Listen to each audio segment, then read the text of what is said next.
Welcome to the ReaderHouse Author Roundtable, where authors from all walks of life come together to discuss the trials, tribulations, and triumphs of publishing their books.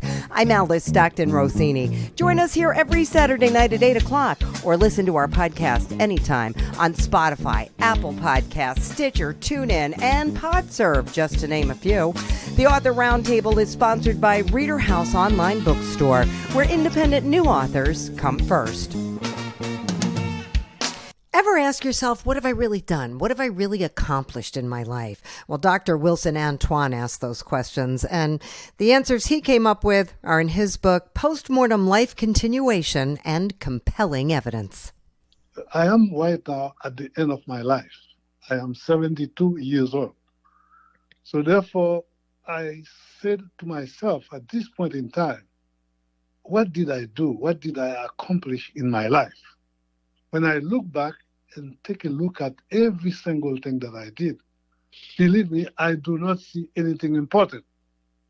And I said, what's going on here? So therefore, what is our mission? What is the mission of human being? What are we doing on this earth? I am mad at myself. I feel nothing was done. Myself, I didn't do anything. Then I start thinking and say, there gotta be something. If you are in a place, you have to know the reason why you are in the place. I am on the earth.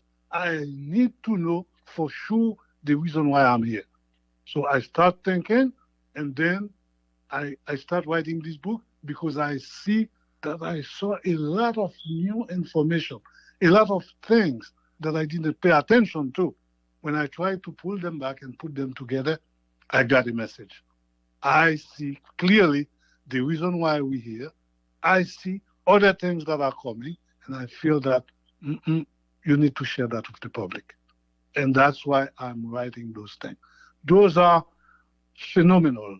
Those are very sophisticated things that I discuss in this book. I want people to know about it. And there is a message. Give me an example. Oh, you want an example? Okay. Well, no problem. You know, I have thousands of examples, but I'm going to give you one that is in the book. One of the things that impressed me the most, let me tell you, my mom was sick. She was hospitalized under my care. I was the one taking care of her. She went into coma while in the hospital. And I did have a neurologist on consult. That neurologist was also on the case. So when I talked to the neurologist, she's been comatose for almost 2 weeks and never came back. We have done all kinds of tests, all of them unrevealing. I told the neurologist, what do we have here? She said, well, we have done all the tests. We have not seen anything. I don't think we have a good prognosis. I think likelihood she will end up finally dying. I said, okay. You know what I did? I went back home that day, and I sit down in my bed. I said, I like my mom so much. I feel that I can lose her because she got sick quite suddenly because she was talking to us and everything. And I said, God, let me ask you this. Can you please help me because I'm suffering? I cannot take this. My mom is dying. I would like her to continue to live. So I am coming to you so that you can help me. But do whatever your will is. If you think this is the time of my mom to die, that's fine with me. But otherwise, what I would like you to do for me, please give me back my mom. That was before I go to bed. After that, I go to sleep in my bed. Around midnight, 1 o'clock, I got a dream. During the dream, somebody came to tell me, wake up, wake up, wake up. Go and open the Harrison book. There is a medical book called Harrison. They told me, go, wake up and open the Harrison book and you see a treatment for your mother. And then I opened my eyes. I said, oh, what's going on here? I said, oh my God, the person told me to open a book, but they don't tell me to what page to go. And this is a huge book. So how am I going to know where to go to get the answer? And then I start saying, the person told you to go and open the book. Go and open the book and see what happened. You don't have to know the page. I go and open the book. As soon as I open the book, you know what I see? Comatose state, how to approach it, how to treat it. And the book gave me a medicine that is very spectacular as far as effectiveness. He said, go and try that. Usually, if this is the case, you will get a spectacular answer. So I took the medicine, pick up my phone, call the hospital, and it was 5 o'clock when I called the hospital, and I told the nurse, I have a new medicine for this patient. Can you see and find out for me if the hospital has the medicine? The nurse said, okay, I will get back to you. She got back to me. When she got back to me, she said, doctor, we have the medicine. I said, can we please start it now? Give it to my mom and I'm coming. She said, okay. She gave it to my mom. And then myself, I went to the bathroom and take a bath and get dressed and go to the hospital. As soon as I opened the door of the room where my mom was, she said, Sonny, that's how she called me. I said, what? She's been comatose for several weeks. And this is it. So what is this? What is, can a human being do that? Would a human being be able to know this, there is a sickness, there is an illness, nobody has any specific or know any specific treatment for the weakness, and the person told you to go to the book and get the medicine, and I get a spectacular answer. They gave her the medicine after 2 to 3 hours, she came back. That's one of the examples. What does example tell you? Does example tell you there is a superpower person? That super powerful person is God.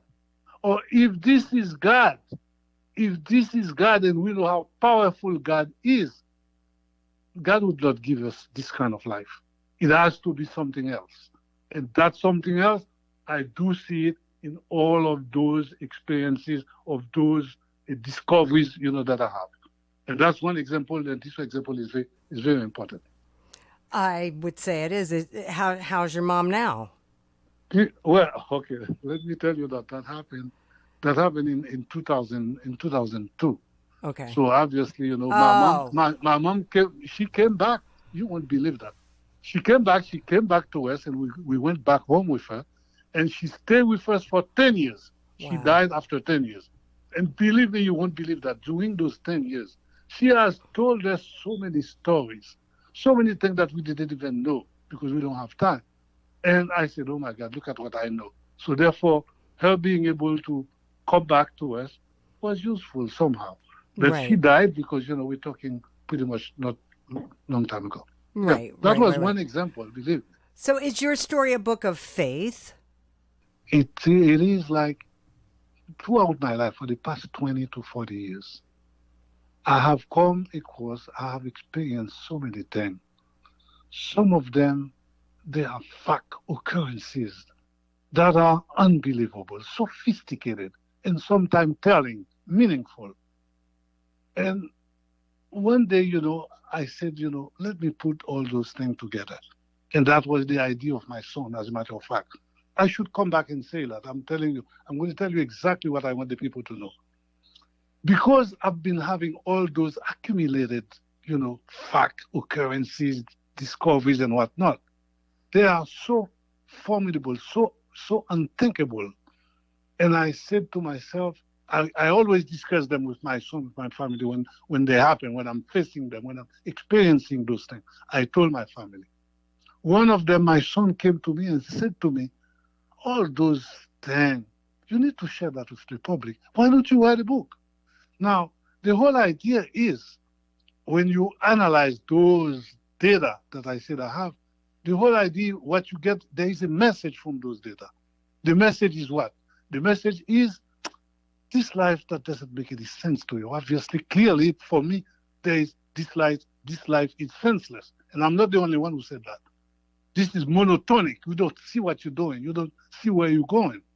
And I said, when I analyze all those data, I see there are a lot of clues. There are a lot of information that came out and tell me this life is not what it is. There is other things. There is another aspect of it. There is other phases of this life. And also those messages, those documents that I have, those data and information, they also told me this is what is waiting for you. You have more ahead. So because clearly I do have evidence that more is waiting for us, I do have evidence that this life is not what it is. There is more. I feel that I should share that with the public. Why is that? When somebody is very old, they're ready to die. Sometime before that, they're getting depressed. And the reason why, what is this? What I was doing in this life? Right. What So was after my all those purpose? time, Yeah. after all those time, I'm ready to go. That I want to tell those people, no, the life is not what you see. We have more. Wait and see, and let me share those things with you, and you'll be convinced also that there is more. That's what I have. Fact. This is fact that I have in my hand. I want to share with people. It's not like faith. I want you to believe in God. Yes, I want you to believe in God too. But I'm Right. talking about the documentation that I have. When you analyze them, you see, oh my God, there are a bunch of things here. That's Right. what you have in the book. As you know, we cannot say everything on the phone. No. Wilson, I love it. This is great. But how are you sharing your message? Well, listen, this is the first time that I'm writing a book. I have no knowledge. I don't know anything about what to do with a book. So when I have the book, what I did, I have to go to somebody that knows about book publishing and give it to them. So I have the idea. I would like to share the idea with the people, with my brothers and sisters in this world. I called the publishing company and said, this is what I have. I have a lot of messages here, and I want people to know about it. Here is the book. Do what you think you can do so that people can know about this. And I give the book to them. That's Okay. all that I can tell you, because myself, I am completely knowledgeless about what to do with a book, because this is the first time that I'm doing it. Is there a copy in your office so your patients can see it? No, I do not have a copy in my office. I do not show that to my patient. So I give it to the press. I give it to the publishing company. Do what you're supposed to do. Let people know about it. That's the message. All right. And believe me, these are messages that people need to know about. All right. Wilson, thank you so much. Anytime, all the time. Thank you for your kindness. Thank you for taking time to speak to me. All right. Believe me, I'm going to repeat that for you. What I need, I want the public to know about this. And you yourself, I didn't tell you anything yet. So I'm just giving you an idea. But I have so much in this book. All right. Please, Wilson. I'm advising you, if you could read it yourself, that would be a very nice thing. Okay. And I am there. Any further question, any more question that you may have, feel free to call me. I Okay? will. Thank you so much. It was a pleasure. Stephen Murphy ran a number of businesses, opened a few himself, worked at several Fortune 500 companies, and had to solve a lot of problems. Find out how he did it in his book, Life's Adventures in a Rapidly Changing World. When did you start writing this? Well, actually, just recently, about 4 years ago, for 15 years, I was a single parent and raising a kid. And I had written a book about business things, and it's on Amazon, but they didn't put it up right, and it's not real good. But as a single parent, I had a lot of pictures of my kid, but all of a sudden it dawned on me I really didn't have a lot about who I am and what I've been through, and so I looked around for suggestions on how to do it, and I found this way of asking questions and then answering them, and so basically I started writing a book a little over a year ago to try to create a history for my kid and his whatever family they created. Are you a very tall man? Because your character is 6'6". Yeah, I am 6'6". You are a very tall man. Yes, yes, I am. Do you really feel like you have a different perspective from up there? Oh yeah, people don't understand that. In some situations, it's very noisy up there. Noisy. Yeah, because all the noise is rising up from the shorter people, and all I hear is the noise that's coming up. Oh. Uh, Now, the good news is I can, particularly in New York, I can spot somebody clear across at the other corner. Yeah, I bet.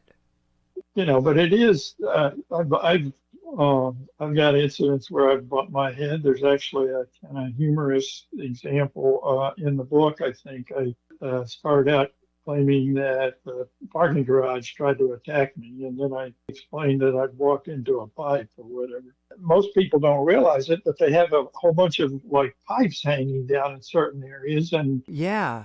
if you're 6'6", you're walking along, you don't realize it. Most people just walk right under it. It doesn't bother them. And bang, I hit it with my forehead. I mean, Oh, I stood up in a fan in Auburn, Alabama, and almost passed out. oh my.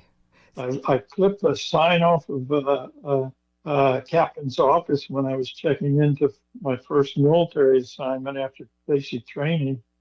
That was a funny thing. You clipped a sign off the wall? Yeah, they had the little signs up at the doors in the military back then, and said Captain so-and-so, and he was working on a Sunday, and I was checking in, and his office was open, and as I'm walking in, I clip his sign, I catch it and stick it behind my belt. I'm standing in the doorway telling him I got to check it in, and he checks me in, and I said, okay, by the way, here's your sign, and then I took off down the stairs. He's hollering at me and holding his sign. So are these the stories that are in your book? Some of them are. How do you lay out your book? Is it all about just being a tall guy in a world full of shorter people? Well, it's just full of different questions, and it started out as different questions. What's your philosophy on life? Have you ever owned a car? How many cars did you own? All that kind of stuff. And my best friends used to say, don't get stuck in an elevator with Stephen. He'll talk your ear off. And basically, I take that experience and I put it into words. Incidents where I've experienced certain things. I don't think this one's in here, but I used to speak fairly fluent Spanish. And I was in Miami one time. I got in an elevator with a couple of young ladies, and I was single at the time, and they're going down the elevator talking in Spanish. And we get to the bottom, I turn around and say something about one of their boyfriends, and they freak out because I understood them. The story is basically, it's kind of eclectic because it's based on certain questions, and so there's no logic to the layout. One of them is like, what kind of problems did you encounter working at Burger King, for instance? And what I went on to do is I talked about how we got product to the distribution centers, and now on the day before Christmas Eve, we were shipping a load from Los Angeles to Seattle, and the driver got in an accident and dumped 45,000 pounds of frozen Whoppers all over the place. And so I got to figure out how to get another load of frozen Whoppers up to Seattle before the day after Christmas, because that's when they have to restock the stores. So I go into this whole process, and first of all, I had to find out if the supplier could make more Whoppers. Second, I had to find out the trucking company could put somebody to pick up the load on Christmas Eve, because the supplier wouldn't have it done until early Christmas, the beginning of Christmas Eve. And so the drivers would have to drive all day on Christmas. And so I'm talking to the owner of the trucking company saying, can you be there on Christmas Eve? And he says, I need somebody to drive on Christmas Day. And he says, no, let me check. And he comes back and says, I can't find anybody that's in Los Angeles that will drive on Christmas. Everybody wants to be at home. And so I'm sitting there going, all right, now I got this dilemma. And all of a sudden it dawned on me, all I needed to do was find a couple of Jewish truck drivers. And so I went back to the president. I said, find me a couple of Jewish truck drivers. And he says, well, okay, let me get back to you. He gets back to me and says, the closest I've got Jewish truck drivers is Eastern Pennsylvania. I says, okay, put them on a first-class flight to Los Angeles. And so there's a husband-wife team that on Christmas Day, early in the morning, they drove up to Seattle and got my Whoppers to the stores in time so they didn't run out, because you can't have rain checks at a Burger King. Yeah. So there's this whole story. What kind of problems did you deal with, What do you want your readers to come away with? That life's an adventure, and that no matter how hard you think you can plan for it, you can't. I mean, if I had ever laid out my career, planned for my career, I would have never planned for what I ended up doing. I worked for 4 CEOs of Fortune 500 companies. I worked for the chairman of the board of the Pillsbury Company. I worked quasi to the chairman of the board of the General Electric Company, and if I had tried to plan all these things and then also the other thing is technology has changed rapidly and it's going to change even more. I taught college for 6 years, and one of the things I used to do with my students is I'd sit there and tell them, you guys have no clue as to what the world's going to be like 10 years from now. And then I'd give them some examples. And that's what this book's full of. The question was, have you ever won something? One night I went to this, right after I moved to New Jersey, I went to this transportation dinner, and they had raffle things, and I won the grand prize, which was a color television.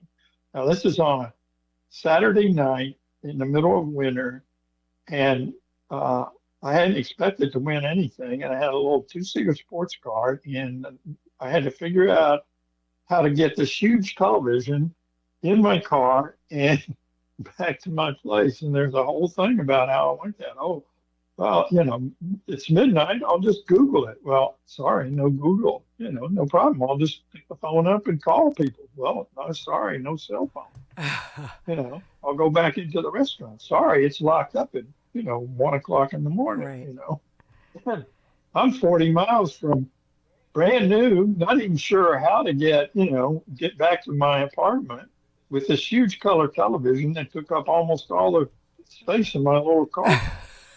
And I'm driving down the turnpike with this television looking like in the passenger seat with the seat folded down, sticking up above the windshield, looking like if you came from the right-hand side, it looked like it was driving. So see, there's humor and, the world's a changing place. Right. How are you telling people about this book?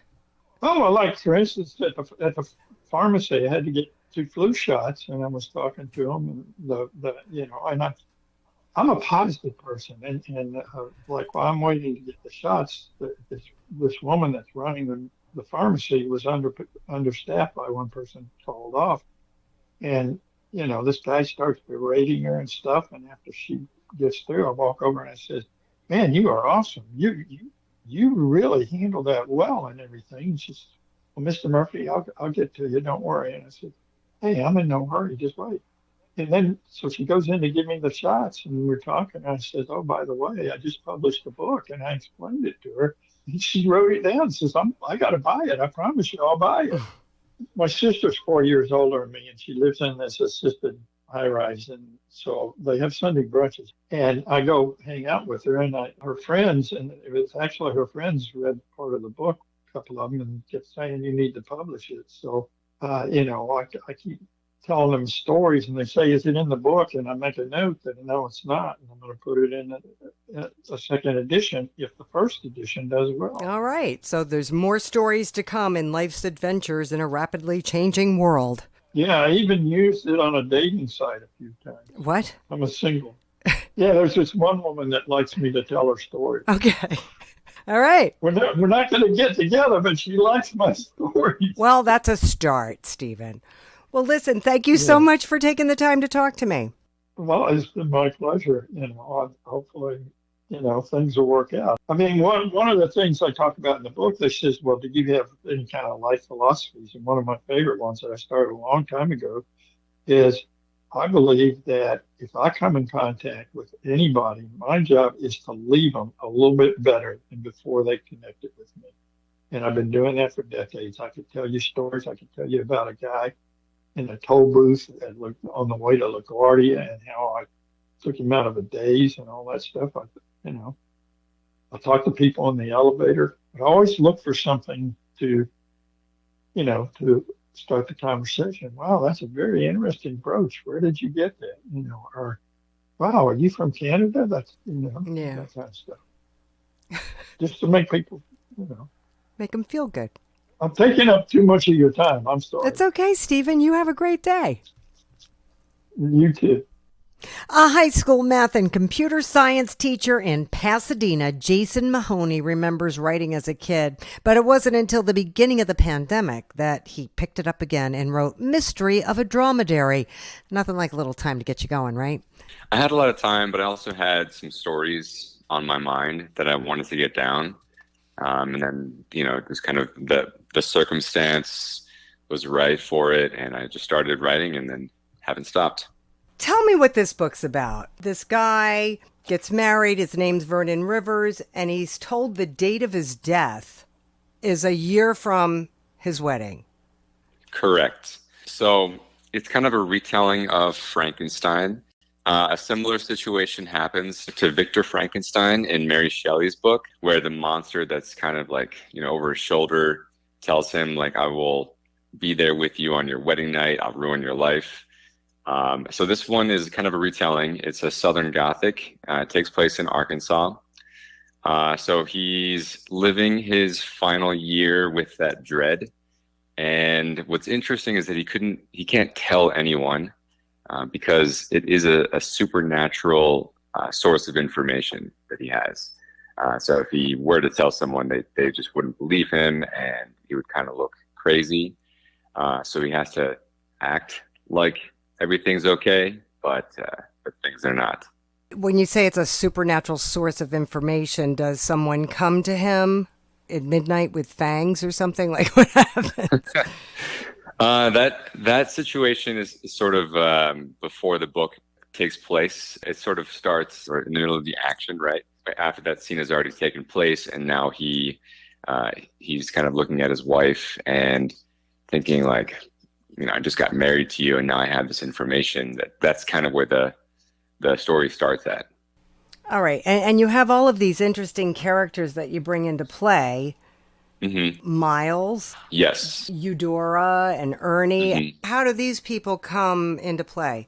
So I needed there to be drama between Vernon and the people in his surroundings.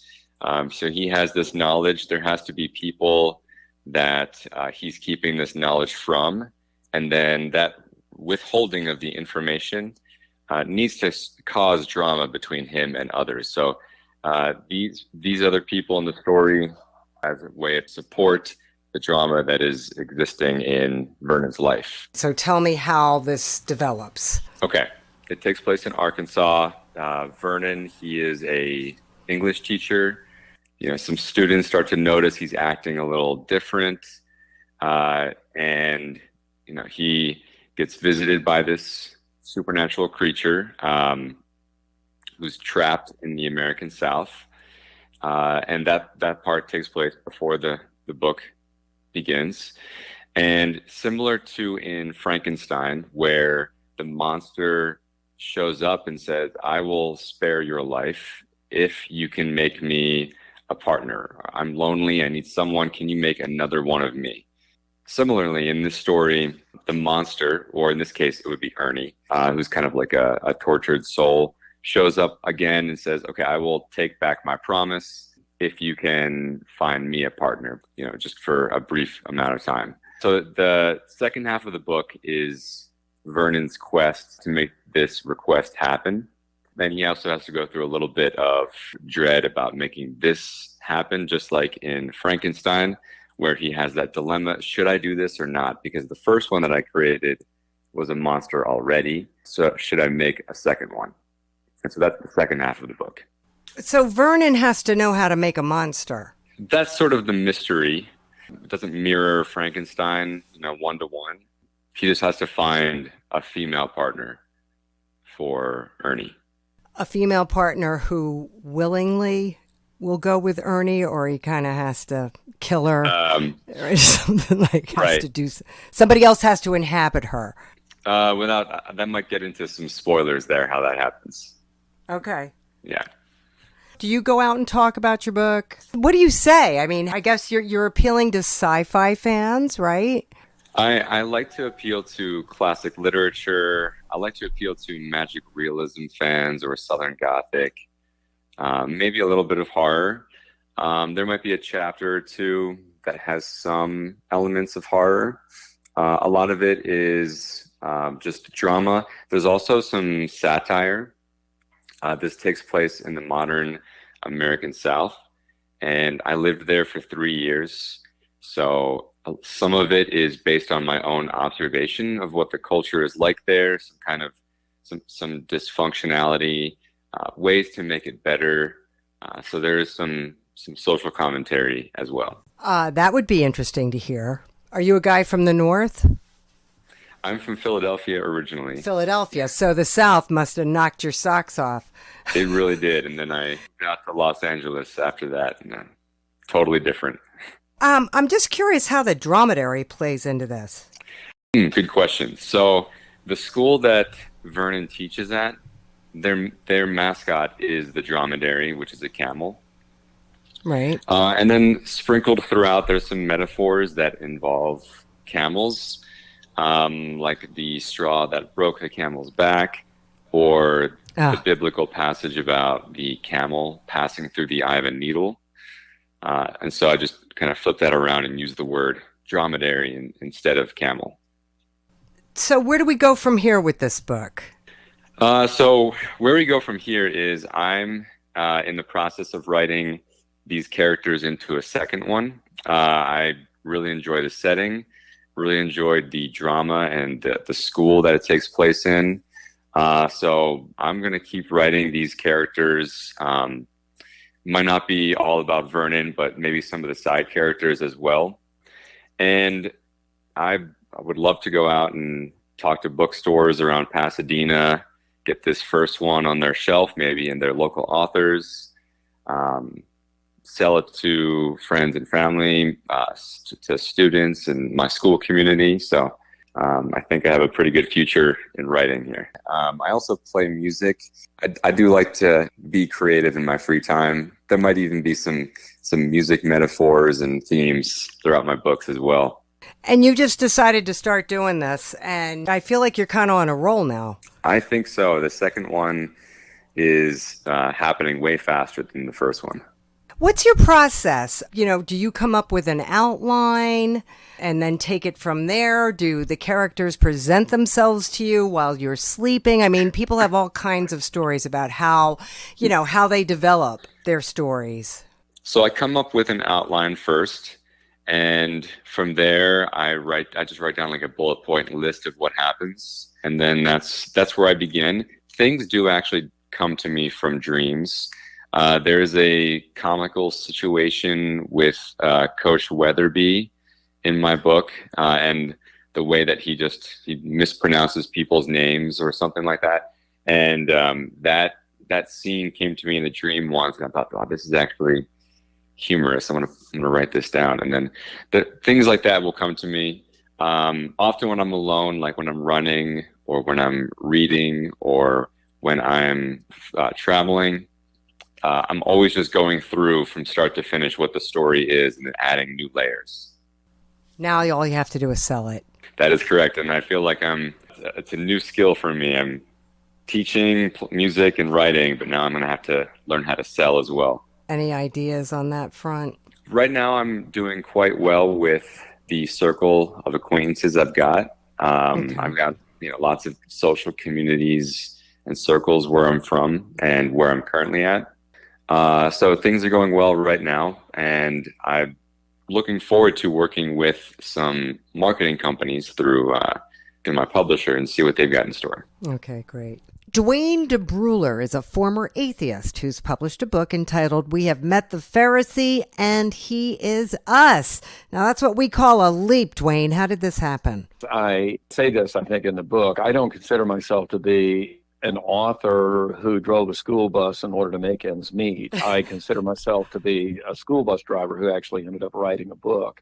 And it all started, the process of composing it started 27 years ago, approximately, when my wife filed for divorce. And it was the dealing with that kind of got me into the Bible, et cetera. Now, I had converted from atheist to Christian for the divorce.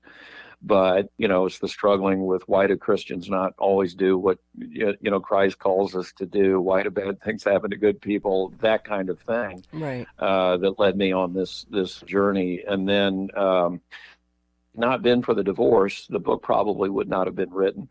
And then the other thing is the election of Donald Trump was another thing that got me to think that, Christians haven't done what Christians should be doing here. And his election and the fact that he hasn't gone away is what kind of made it really urgent. It was finally time to sit down last summer and write the thing. What do you mean? I think that any Christian should look at Donald Trump and see him as a hate-filled, lying fearmonger, and therefore not suitable to be president of the United States. And we should have seen that in 2016. We should not have selected him as president at that time. And again, had he just quietly gone away and the supporters just kind of gone away, again, it wouldn't have been a big deal, but he's back now. And I think if he's allowed to be president the second time around, some really frightening things might end up happening. So again, that was what really got me to say, yeah, this I need to put my thoughts in writing and get it out there and express it. So, is it surprising to you that he has a lot of support among Christians? You know, right? And I would say that was surprising to me, and it's gotten to the point where over the last 8 years, it's just a disappointing reality is more of that I'm doing there. But we always think of Christians as, you know, nice people and loving people, and going to reject hatred and that kind of thing. But we look back on the history of humanity and whatnot, and Christians are just as capable of anybody else as engaging in unconditional love, but we're just as capable as anybody else of engaging in unconditional hatred as well. So in the book, I talk about that with the civil rights movement. I have encouraged people to pull up a video of Reverend C.T. Vivian confronting Sheriff Jim Clark in Selma, Alabama in February of 1965. It's not one of the most famous visuals of the civil rights movement. It doesn't involve water hoses and guard dogs and mounted horses and things like that, but it does involve a white police officer punching a black guy who's simply trying to register to vote. Again, C.T. Vivian is the Christian, and when I look at this video initially as a young man, I saw him as the hero and the loving guy and courageous, and that's what we want to believe. But it was in the last 8 years or so, I began to understand that Sheriff Clark probably attended, quite possibly was sitting in a church on the Sunday morning before that event and on the Sunday morning following it too, that Sheriff Clark also identifies as Christian. And so what you had here was a Christian hatefully rejecting another Christian who was trying to exercise his rights under the law. Is that how you lay out your book, with examples of, I guess, hypocrites? Not simply that, but yeah, so the book is laid out with, I start with the key scripture, the Gospel of Mark, chapter 3, verses 1 through 6. And it's a story of Jesus confronting the Pharisees on a Sabbath. And Jesus heals a man with a withered hand. And the Pharisees become so upset with him that they want to kill him. And so that's the study scripture. So I start out the first 8 chapters or so as kind of a look at the Bible and some of the various concepts that we can pull out of the Bible from that. And then I start then coming into my specific beliefs and applications of the Bible as to how we should deal with modern day issues. And then the last 3 chapters are very specifically relating to the politics of the presidential election. And understand that when I was writing it and it went to press, this was last December. And so we had every reason to believe that Joe Biden was going to be the candidate against Trump rather than Kamala Harris. But the essence of the book doesn't change. And the civil rights passage there is really a transition from where I'm looking at, the theology of the past to kind of transition to modern day applications of those Christian principles. Now, do you belong to a church? So again, I was an atheist when I moved down to Atlanta in '93. I had my born again experience while attending a Methodist church. And in 2011, I moved to the church that I'm at now, which is Roman Catholic. So, but yes, very much. And, I tell people that I really believe that my interpretations of scripture, et cetera, are legitimate. I want to bring people to Christianity and bring people to Christ, but I also acknowledge that no one particular church is going to agree with the various positions that I take on there. So, I'm sure. but yes, I am very much involved with Well, the church. the reason I asked is, is that where you're sharing your book? I'm doing an event at the library, and yeah, one of the problems is that, again, what I say in there is not something that any church is willing to put its name on. I think my views are contrary enough to the Roman Catholic Church. I haven't bothered to approach them. So I'm going to the library and offering a free event entitled "Speaking Truth to Hatred." I am allowed to express my views, but again, I can't actually sell the book. I will, however, be telling people how they can go online and get it. But the event, by the way, I advertise in a local newspaper. I have not approached Barnes and Noble, for instance. They've got one that's not very far from me. I've not approached them yet about a book signing. I'd really like to be able to get the word out to, local, like public radio and that kind of thing.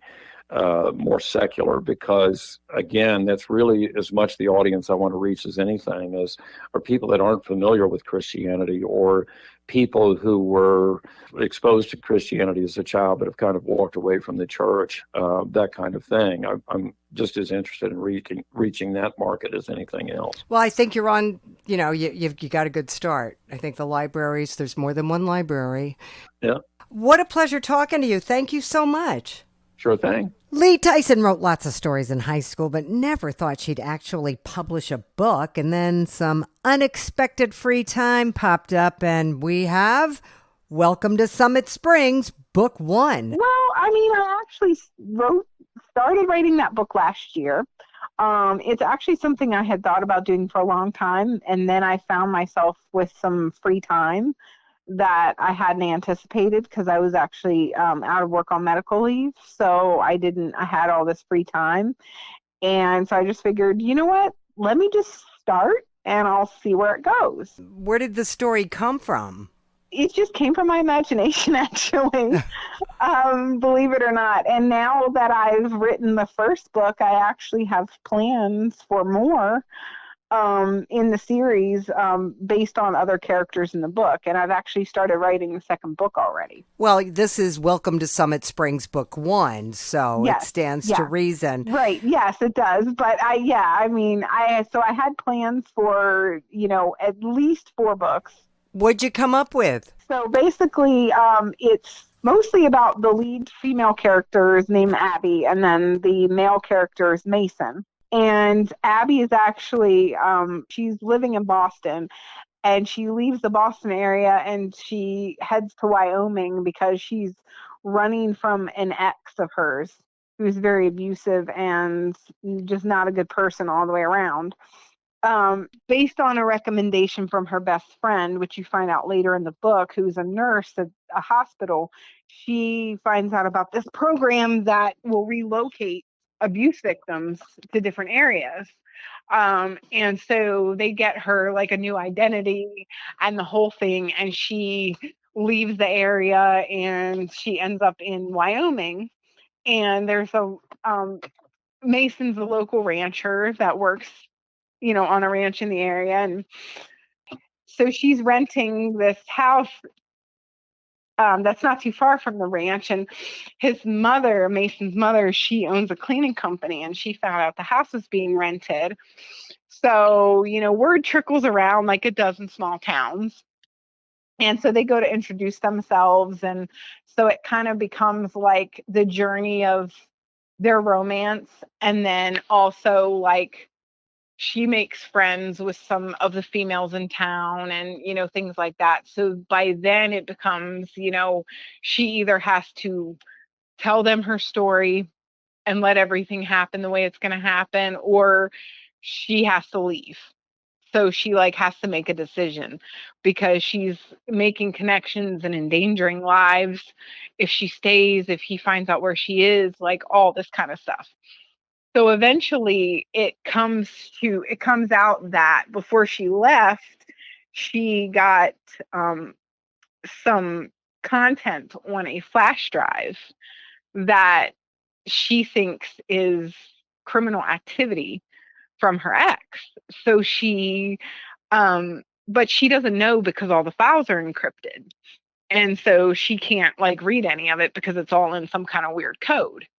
So one of Mason's brothers is actually like he works for a security firm, but he's also a hacker, which is like the polite term for he's a hacker. Yeah. And so when she finally tells everybody, you know, how she got there and the reason why she came and like everything like that, everything comes out about the flash drive. And so his brother has the ability to decrypt what's on it and finds out that there is evidence of a lot of criminal activity from this guy. So the evidence gets turned over to the FBI because it's federal. They're all federal crimes mostly. So it gets turned over to the FBI, and, you know, he gets arrested and subsequently gets killed while he's being transported from the courthouse after he's arrested. So, but that's basically, it's the story of, you know, her journey and the relationship that she builds with the people in town and, you know, of course, with Mason and everything. And you made all this up? None of this is based on real life experience? No. I mean, I'm sure it's got, you know, some basis in maybe, you know, things I've taken from, you know, other, you know, people's situations that I've known in my life. Like, not any that I can pinpoint exactly, but nothing I've gone through personally. No. Wow. So I just, yeah, it's pretty amazing. And then, like I said, as soon as I started the first book, I started thinking, okay, well, there's other characters because Mason has two brothers, two biological brothers, and then he has like a best friend who works with him on the ranch that's essentially like his other, like another brother. So I was thinking they all, you know, should have their own stories, even though his two biological brothers don't technically live there yet, but there are plans for them to come back. So that's going to be kind of how that goes, and I have them all paired up already with people they're going to end up with in the subsequent stories. So do people know that you're writing, that you've come up with this? Yeah. I mean, I have people I've told already. Some of my coworkers from a job that I left before the one I'm currently at, they all know. And they all, you know, actually, I think one of them already bought the book. She told me that she read it, and I was going to give her one of my, you know, copies that I got. And she's like, no, I'm going to go online and buy it like everybody else. And so she bought it. And then afterwards, she like let her mom read the book. And she's like, my mom thinks it's really great. And I'm like, okay, well, you're my friend, so maybe you're a little biased. But she's like, yeah, but my mom doesn't know you. So my mom says it's good. So I was like, okay, well, that's, you know, that's good news. So yeah, people know. I'm starting to tell people now that I've like gotten my confidence with it, now that I know that it's like being published and it's all about to happen, and I've gotten some feedback from the few people who've read it. Then now I'm like, okay, now I'm just going to start telling people. So what is your process? Do you sit down and just let it come to you, or do you do it? So that's how I did the initial the initial part of the book. Like when I the very first day I sat down and started to write, that's kind of like, I was like, okay, let me see what I can put on paper. Like, let me see what just comes to me. And so then I did that. And then like, I kind of created the baseline of what I wanted it to be about and how I wanted to start. And then once I would take a little bit of a break here and there, and I'd kind of like plot out ideas and like outline different things that I wanted to do with this character, that character, you know, whatever, and what order I wanted it to go in and this sort of thing. And so then I would go back and write some more, and then I would, you know, do some more critiquing and brainstorming and all that, and then, you know, repeat the process and then go back and read over what I'd done already and been like, okay, do I want to change that? Do I want that to come first or after? Or, you know, how do I want to do this? So I did go back, you know, through and do, but yeah, it started out initially like that. And the funny thing about it is that as soon as I started writing the first book and I started getting the characters and the baseline for the characters, I started to think of what I could do with the other characters and like how I could match them up and, you know, how they would fit and who would be with who and like, you know, all of that. So it just like, it all started to kind of fit together. And now I have all these like pieces in my head. Oh man, that Leigh. I'm like sitting there matching these pieces up, or I'll think of another idea about one of the books that I haven't written yet, and I'm like, oh, I got to make sure I write that down because Ah. that's good, and I need to make sure that I write that down so I don't forget to put that in the book. Well, you're on a So roll, I think. it Honestly. sounds like it. Yeah. I mean, Yeah. it's yeah. So I actually have a schedule tomorrow. So I'm going to sit down tomorrow. It's my day off, and I've got, my outline sitting here. So I'm going to try to get quite a few pages done tomorrow because now I have the next part of, what the next part of the book is going to be. So I'm going to sit down and, type all that out and get it all, on paper now and get it down officially and everything. So. All right. Good for you, Leigh. Thank you Thanks. so much. Sure, of course. Thank you so much. Matthew Blackburn has been writing for as long as he can remember, and now he's completed his first published book, Daughter of Castellan. Now, when did your journey begin? I used to dabble a lot it started really in middle school because my mother always read to me and read me books, and then when I could read on my own, I would pick out books like Harry Potter or other like magical books or books with like certain fantasy tropes or like stuff that's out of the ordinary. And then I would just come up with ideas for characters and worlds. And when I was in middle school, but I didn't start taking it seriously until high school. And then when it came time to actually write, I actually set aside time to write pages when I was in college, and then I just got the idea for this book, and I told myself I was gonna sit down and write it, stick with it. But it was really Tolkien because I read the Lord of the Rings, and that's like, okay, that sort of gave me the baseline, okay, of adventure. Like, okay, this happened, they move here, they're going one direction, and so that inspired this book. Yeah, but I mean, Tolkien created language. He created a whole land and, a whole universe. And is that what you also do? Well, I don't have the wisdom of a philologist, but his work definitely has inspired this on a smaller scale because this book, I would say, is one part of a larger universe because there are other ideas I have that I want to try to like meld into this. Like another famous author that has sort of inspired this is Brandon Sanderson because he has his whole Cosmere books, and it's like this shared universe, and sometimes characters from other books will pop up, and that also was an inspiration. Yeah, I get the impression from what I'm reading of your synopsis that Willow is the main character. That's correct. And she's visited by a bird, a strange bird. Yeah, so strange to her, it wouldn't be strange to us. It's a toucan, but when you're an orphan who's lived for 10 years in an orphanage and you've been sheltered, then seeing this exotic bird is definitely going to be weird.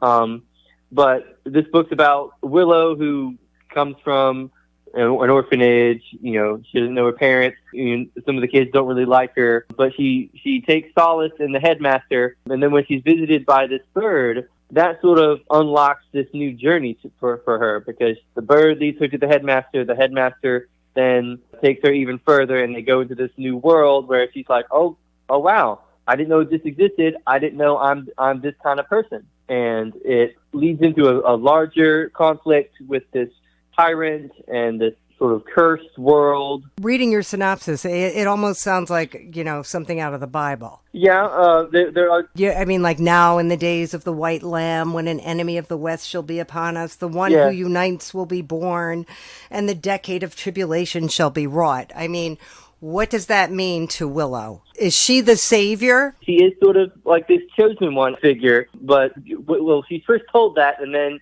she doesn't believe in herself, and then she meets sort of the deity of this land, the creator of this land, and he sort of supports the whole idea, like, hey, yes, this is correct. I'm the one who planned this for you, and I will be with the whole way. You've got this. All you need to do is follow my lead and talk to the right people, and the prophecy will come true. So, and then she meets people along the way who doubt her, and then that just sort of cycles back. I really supposed to be this, and then right there, sort of near the end, is when it really comes true, with the final battle, and there's a whole big revelation. Like, okay, yes, she is the one. And the people that had lost faith in the sort of deity creator, that gets, reestablished. Like, oh, yes, he's back. He's true. He's real. He's trustworthy. And, that just goes back to what you were saying. Like, it was inspired sort of by the Old Testament, because when, I grew up in a Christian household and listening to the stories of the Old Testament, it always filled me with wonder, like that the Hebrew God can do all, did all this in like the ancient times, and then I just applied that to my book, and it does have sort of Christian themes to it. And I guess I should have said, C.S. Lewis and Narnia was also another heavy influence for this. What is so special about her? What's special about her is that, she comes from a place of burden. She doesn't really like it. She was always fed, like, you're not good enough. Like, you're the tallest in your class, but that doesn't mean anything. You're still just as worthless. You're still here. You still don't have a family. And then she suddenly has this big revelation, like, yes, you are someone who's important. Let me show you how and why. And so she gets taken to this new world, and like, yeah, I am somebody. But then she has to prove herself. So she's never had to do that before. She has to prove herself, and then that proves the deity, and then that proves that the prophecy was true. We can rely on the people that told us this. What are the conflicts that she runs into? Well, first off, right when she gets into the world, obviously hasn't eaten in a while, and so she and the bird go to this place that's really dry and arid, and it's full of people. It's like a desert marketplace, and she finds this baker. She's like, hey, I don't have any money, but do you think you have like some spare loaves? And, the baker's like, no, I only take gold. At the same time, though, there's this whole process going on outside where there's a parade, and they have to all go north, and the baker's trying to leave. And so Willow's like, I got to do something. I got to eat.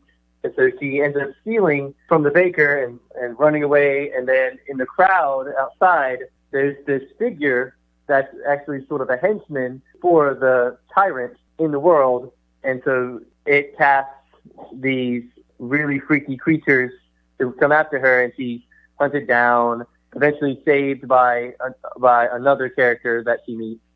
And then after that, she meets a witch in the middle of the desert, and who is accompanied by bandits. And the character she's with fends them off, and he reveals himself as like a magic user. And then they flee into the forest. Later on, like after the journey continues, or really begins, they get to a certain point where they meet this like village in hiding that's been hiding from the tyrants and sort of gathering resources. But turns out they've been hunted, and then one of like the major like henchmen or elite bodyguards of the tyrant show up, burn down the whole place, but Willow gets out scot-free because she had help keeping the person away. And then all the way towards the end, she isn't sure if she can win the battle because there's a horde of enemy soldiers in this big valley. And so then she meets the cosmic being sort of that she's supposed to be with, and then that elevates her as a prophetic figure, and she's able to overcome the final encounter with the tyrant. Okay, so I'm going to assume this doesn't end here. There's probably, I'm hoping, at least 4 other books to come after this to sort of round out Willow's story and then some other characters' stories. But, that's in the works right now. Right. And we got some other, like, evil stuff coming, bigger, darker stuff. This one, its tone is sort of not really off-put, but, like, it does change throughout the story. But the sequel will definitely be darker. Okay. Yeah. Are you able to get out and talk about this book? Well, yes, I have been promoting it on social media. All right. Well, maybe I'll talk to you again, Matthew. Okay. Thank you so much. Thank you. We hope you enjoyed this edition of the ReaderHouse Author Roundtable, where authors from all walks of life come together to discuss the trials, tribulations, and triumphs of publishing their books. I'm Alice Stockton Rossini. We hope to see you back here every Saturday night at 8 o'clock, or listen to our podcast anytime on Spotify, Apple Podcasts, Stitcher, TuneIn, and PodServe, just to name a few. The Author Roundtable is sponsored by ReaderHouse Online Bookstore, where independent new authors come first.